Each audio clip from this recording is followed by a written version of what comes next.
नेताजी का चश्मा। अब हम लोग भाग 3 पढ़ेंगे। आशय भाग 3। अभी हम लोगों ने भाग 2 में पढ़ा कि हालदार साहब ने पान वाले से पूछा कि कौन है जो चश्मा बदल देता है, तो उसने मजाक उड़ाते हुए पान वाले ने कहा कि कैप्टन है वो लंगड़ा, वो उस लंगड़े को देखो, वो लंगड़ा आ रहा है, उसकी फोटो छपवा दो, वही चश्मा बदलता है। इस तरीके मजाक उड़ाया। हालदार साहब को पान वाले द्वारा एक देशभक्त का इस तरह मजाक उड़ाया जाना अच्छा नहीं लगा। उनको लगा कि देशभक्ति की भावना जिसके अंदर भरी हुई है और उसका इस तरह के मजाक उड़ाया उसने, पान वाले ने, हालदार साहब को बहुत बुरा लगा। मुड़कर देखा तो अवाक रह गए। उन्होंने पीछे मुड़ के देखा तो हैरान रह गए। एक बेहद बूढ़ा मरियल सा लंगड़ा आदमी, सिर पर गांधी टोपी और आंखों पर काला चश्मा लगाए, एक हाथ में एक छोटी सी संदूकची और दूसरे हाथ में बांस पर टंगे बहुत से चश्मे लिए हुए अभी अभी एक गली से बाहर निकला। उन्होंने देखा एक दुबला पतला मरियल सा आदमी है और हाथ में एक बांस लिए हुए, एक हाथ में छोटा सा संदूकची बक्सा लिए हुए है और वो गली से बाहर निकला है और अब एक बंद दुकान के सहारे अपना बांस टिका रहा था। तो इस बेचारे की दुकान भी नहीं है। पान वाले तब हालदार साहब सोचने लगे, फेरी लगाता मैंने जो घूम घूम के अपना सामान बेचता है। हालदार साहब चक्कर में पड़ गए। पूछना चाहते थे, इसे कैप्टन क्यों कहते हैं, क्या यही इसका वास्तविक नाम है? लेकिन पान वाले ने साफ बता दिया था कि अब वह इसके बारे में बात नहीं करने चाहता है, बात करने को तैयार नहीं है। ड्राइवर भी बेचैन हो रहा था, काम भी था। हालदार साहब जीप में बैठकर चले गए। 2 साल तक हालदार साहब अपने काम के सिलसिले में उस कस्बे से गुजरते रहे और नेताजी की मूर्ति में बदलते हुए चश्मे को वो देखते रहे। 2 साल तक ये सिलसिला चलता रहा।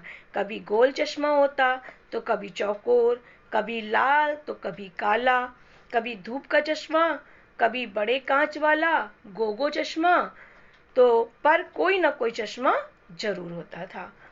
उस धूल भरी यात्रा में हालदार साहब को कौतुक और प्रफुल्लता के कुछ क्षण देने के लिए उनके अंदर उत्सुकता और खुशी, इसमें धूल भरी सड़कों में हालदार साहब चले जा रहे थे और वो मनी मन खुश हो रहे थे कि चलो ऐसा देशभक्त अभी हमारे देश में है।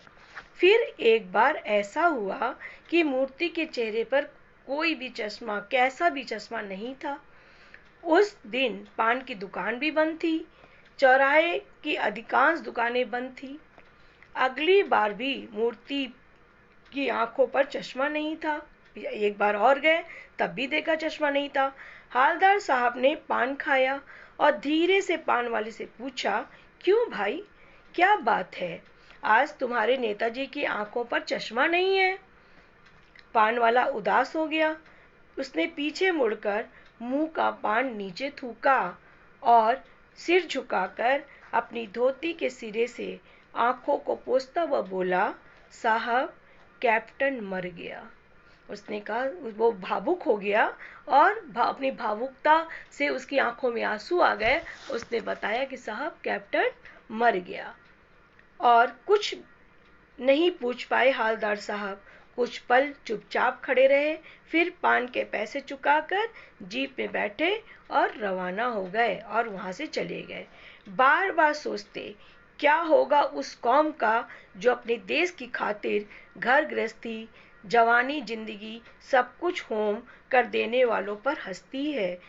हालदार साहब सोचते हैं, जो लोग देश के लिए अपनी जान दे देते हैं, अपनी जवानी दे देते हैं, अपना सब कुछ कल्याण, सब कुछ देश के लिए कुर्बान कर देते हैं, उन पर ये देश के कुछ लोग हंसते हैं और अपने लिए बिकने के मौके ढूंढते हैं कि उनको कैसे भी गद्दारी कर कर कुछ पैसा उनको मिल जाए। जो देश के गद्दार होते हैं उनके ऊपर हालदार साहब ये सोचते हुए, टिप्पणी करते हुए जा रहे हैं।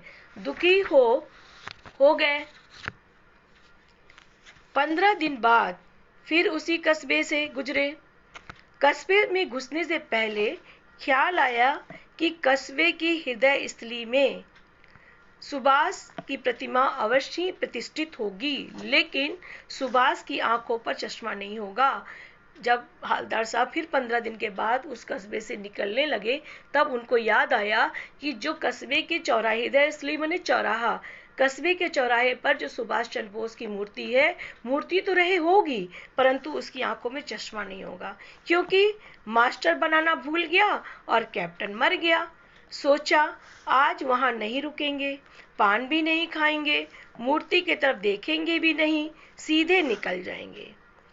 ड्राइवर से कह दिया चौराहे पर रुकना नहीं, आज बहुत काम है, पान आगे कहीं और खा लेंगे। लेकिन आदत से मजबूर आंखें चौराहा आते ही मूर्ति की तरफ उठ गई। कुछ ऐसा देखा कि चीखे, रोको रोको। जीप स्पीड में थी, बहुत स्पीड से उनकी गाड़ी चल रही थी। ड्राइवर ने जोर से ब्रेक मारा, रास्ता चलते लोग देखने लगे। जीप रुकते न रुकते हवलदार साहब जीप से कूदकर तेज तेज कदमों से मूर्ति की तरफ लपके, मतलब दौड़ कर आ गए और उसके ठीक सामने आकर खड़े हो गए और अटेंशन की मुद्रा में वहां पर वो मूर्ति को सल्यूट मारने लगे। मूर्ति की आंखों पर सरकंडे से बना छोटा सा चश्मा रखा हुआ था, जैसा बच्चे बना लेते हैं। जैसा लगा कि बच्चों ने सरकंडे से चश्मा बनाकर सुभाष चंद्र बोस की मूर्ति में लगा दिया है। हवलदार साहब भावुक हो गए। इतनी सी बात पर उनकी आंखें भर आईं। हवलदार साहब को लगा कैप्टन तो मर गया, परंतु उसने देश के बच्चों के अंदर देशभक्ति की भावना को भर दिया, जिस भावना के तहत बच्चों को भी सुभाष चंद्र बोस की मूर्ति बिना चश्मे की देखकर उनको भी खटकने लगी और उन्होंने अपनी सुविधा और सामर्थ्य से खेल खेल में ही सुभाष चंद्र बोस के लिए सरकंडे का चश्मा बनाकर उनकी आंखों पर लगा दिया। इस प्रकार बच्चों ने अपनी देशभक्ति सिद्ध कर दी।